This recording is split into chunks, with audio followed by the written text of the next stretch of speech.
नमस्कार दोस्तों, आपका ज्ञान सागर 77 यूट्यूब चैनल पर हार्दिक स्वागत है। आज हम एक निबंध पढ़ने जा रही हैं। यदि मैं शिक्षक होता तो क्या करता।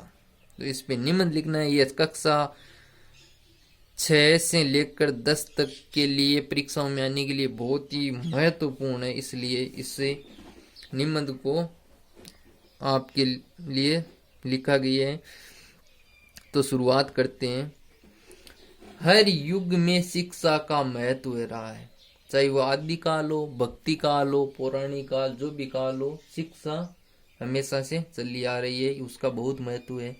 जब तक धरती पर मनुष्य का जीवन रहेगा तब तक शिक्षा का महत्व भी बना रहेगा। यदि मनुष्य इस धरती पर रहेगा तब तक शिक्षा का महत्व है वैसे ही बना रहेगा।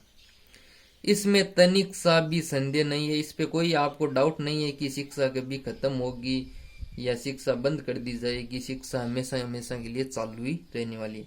शिक्षा को प्रकाश तो कहा ही जाता है, मनुष्य की आंख भी माना जाता है। शिक्षा एक तरह की मनुष्य की आंख की तरह है। अगर पढ़ा लिखा व्यक्ति है तो उसके 2 की जगह 4 आंख मानी जाती है।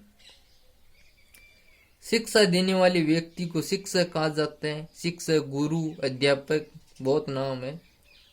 प्रकाश और आंख होने के कारण यदि शिक्षा का भी बहुत महत्व है तो वह आंख और प्रकाश देने वाले शिक्षक का भी बहुत महत्व हुआ करता है। ये कहा और मानना जाने लगा है कि आज के जीवन में शिक्षा का महत्व तो है, पर शिक्षक का मान और महत्व घट गया है और घटता जा रहा है। पहले गुरु को बहुत बड़ा माना जाता था, लेकिन आजकल धीरे धीरे आधुनिक काल में इसका प्रचार, शिक्षक को इतना महत्व नहीं देते हैं विद्यार्थी।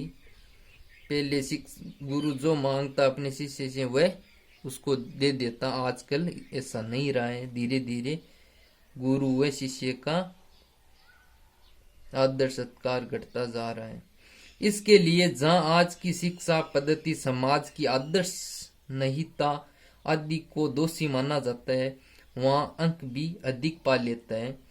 आजकल रट्टी रटाई विद्या चल रही है। नंबर तो आ जाते हैं लेकिन उनमें सोचने समझने की इतनी क्षमता नहीं है, पर उसे वास्तविक ज्ञान कुछ नहीं होता है। उसको कुछ पूछ लिया जाता है तब वह कुछ नहीं बता पाता है, क्योंकि वह तो रट्टा विद्या से नंबर लाया है।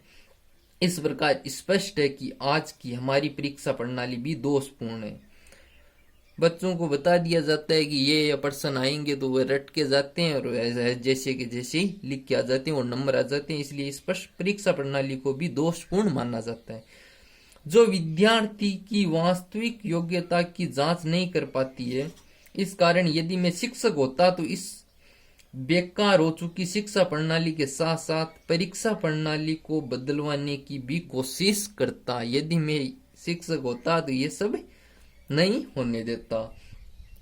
शिक्षक वह दीपक है जो स्वयं जलकर भी दूसरों को प्रकाश देता है। शिक्षक जब खुद तपेगा, खुद जलेगा, तभी दूसरों को प्रकाश देगा या प्रकाशवान बनाएगा, नई पीढ़ी का निर्माण करेगा। अध्यापक होना गौरव की बात मानी जाती है।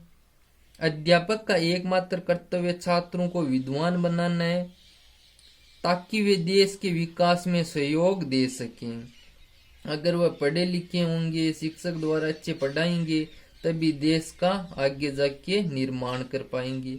यदि मैं अध्यापक होता तो सबसे पहले अनुशासन स्थापित करता, क्योंकि अनुशासन राष्ट्र की नींव होती है। यदि मैं अध्यापक होता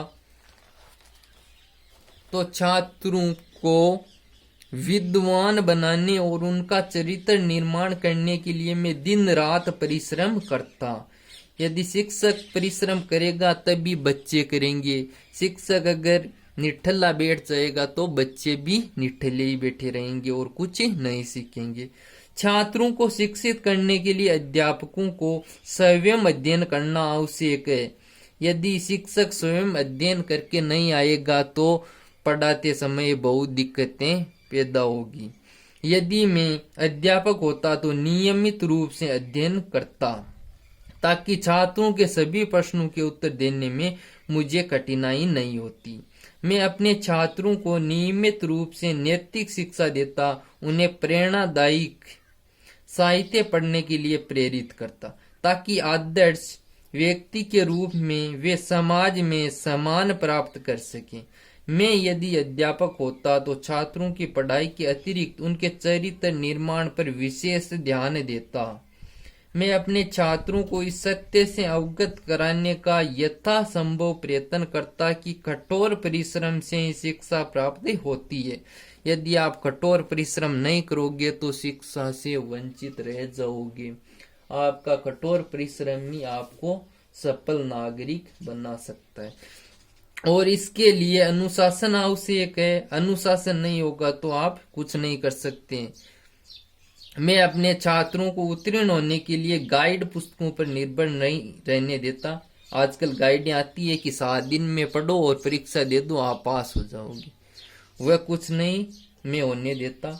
मैं अपनी तरफ से बच्चों को अच्छे प्रश्न लिखवाता और उनसे सोच समझ कर लिखने का प्रयत्न करवाता।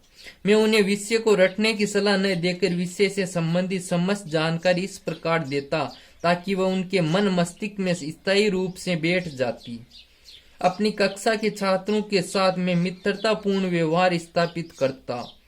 छात्रों से मित्रतापूर्ण व्यवहार के साथ में पढ़ाई में उनकी लापरवाही कभी नहीं सहन करता। यानी कि मैं बच्चों को मित्रतापूर्ण पढ़ाता, लेकिन वह पढ़ाई के रूप में कोई भी लापरवाही सहन नहीं करता। मैं अपने छात्रों को नियमित व्यायाम की सलाह देता ताकि वे स्वस्थ रह सकें। यदि आप स्वस्थ हैं तभी कुछ कर सकते हैं। यदि आपका शरीर स्वस्थ नहीं है तो आप कुछ नहीं कर सकते हैं। योग भगाए रोग, तो योग करना भी बहुत आवश्यक है। और जीवन के संघर्ष में उन्हें कठिनाई का सामना न करना पड़े। आवश्यक होने पर मैं छात्रों को अतिरिक्त समय में भी पढ़ाता ताकि किसी भी विषय में उन्हें ट्यूशन की आवश्यकता नहीं पड़ती। आजकल शिक्षक क्या करते हैं, इस विषय की आप ट्यूशन ले लेना, ये कहते हैं। ये कहने में कितनी शर्म आती है कि हम जिस स्कूल में पढ़ा रहे हैं हम खुद कह रहे हैं कि आप दूसरों से जाके ट्यूशन ले लो, तो हम वहां पे किस लिए खड़े हैं। पहला कर्तव्य है कि हम पढ़ाएं। समाज एवं राष्ट्र के निर्माण में एक अध्यापक का योगदान बहुत महत्वपूर्ण होता है। यदि मैं अध्यापक होता तो ये सिद्ध करके दिखाता। तो दोस्तों बताना आपको ये निबंध कैसा लगा। ये अच्छा लगा तो हम और प्रयास करेंगे इससे भी बेहतर आपके लिए वीडियो व निबंध लिखने का। इस वीडियो में इतना ही, मिलते हैं अगले वीडियो में। तब तक के लिए जय हिंद, जय भारत। यदि आपने इस YouTube चैनल को सब्सक्राइब नहीं किया तो सब्सक्राइब कर लेना ताकि रोज आने वाली वीडियो आपको टाइम पे मिल जाए।